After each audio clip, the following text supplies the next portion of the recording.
केही कुरा भन्नुको लागि अनुरोध गर्दछु। बिउ जति नै राम्रो होस्, परिश्रम बिना अन्न फल्दै फल्दैन।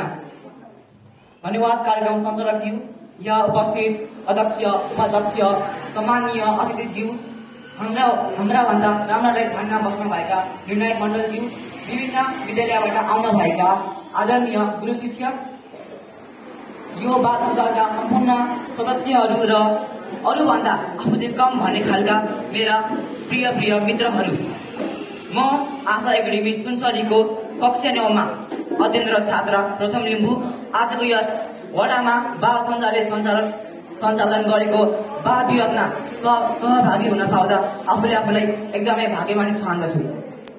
आजको बाल विवाहको शीर्षक भाग्यभन्दा परिश्रम ठुलो रहेको छ र म यस शीर्षकको पक्षबाट आफ्ना केही विचारहरू राख्न गइरहेछु। कुनै पनि काम परिश्रमी र मिहिनेती र लगनशील भएर गरिन्छ भने त्यो काम नै परिश्रम हो। परिश्रम नगर्ने व्यक्तिलाई हामीले कामचोर, बेकामे, अल्छी र अटेरी जस्ता नामले बोलाउँछौँ भने परिश्रम गर्ने व्यक्तिलाई हामीले प्रशंसा गर्छौँ। परिश्रमका उदाहरणहरूमा विद्यालयमा पढ्नु, बारीमा गोरु जोत्नुदेखि सडकमा दौड्नु सबै ती परिश्रमकै उदाहरणहरू हुन्। परिश्रमले सफलता र अनुशासनलाई सम्भव बनाउँछ भने भाग्य चाहिँ अनिश्चित हुन्छ। भाग्य भनेको हावा जस्तै हो, कहिले आउने र कहिले नआउने।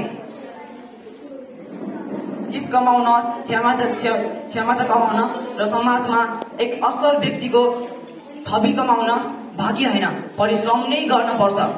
परिश्रमले हामी दोहोऱ्याउन सक्छौँ र यो हाम्रो नियन्त्रणमा हुन्छ। तर भाग्य भने हाम्रो नियन्त्रणमा हुँदैन, बरु यसले उल्टै अन्याय र असमानता जस्ता नराम्रा कुराहरू उत्पन्न गर्छ।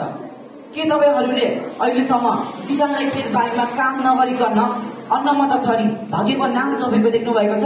छैन नि, किनभने अन्न भाग्यले होइन परिश्रमले फल्ने कुरा त एक विश्वव्यापी सत्य हो, के होइन र? भाग्यले होइन परिश्रमले नै सफलता प्राप्त हुन्छ भन्नुको एउटा राम्रो उदाहरण भानुचुकको सडकमा भिख माग्ने भिखारीहरू हुन्। भाग्यमा भरोसा गर्ने व्यक्तिहरूले माग्छन् भने हामी जस्ता परिश्रम गर्नेले दिन्छौँ, के होइन र? मुना मदन, टेस्ला, ल्याम्बोर्गिनी र जोन राईले गीतहरू हेरौँ, त्यहाँ सफलता हुनुको कारण के होला? सफलता परिश्रम कि भाग्य? परिश्रम होइन र? हजुर हो नि। म यहाँ परिश्रम गरेर आएको छु र यहाँबाट सफलता मिल्छ भन्ने कुरा मलाई पक्कै थाहा छ, किनभने परिश्रमबाट त सफलता पक्कै मिल्छ, के होइन र? यो वर्ष एसईमा जब गर्न आँटेको व्यक्तिलाई तपाईँले परिश्रमी व्यक्ति भन्ने कि भाग्यमानी व्यक्ति भन्ने? म चाहिँ परिश्रमी व्यक्ति भन्छु है महोदय।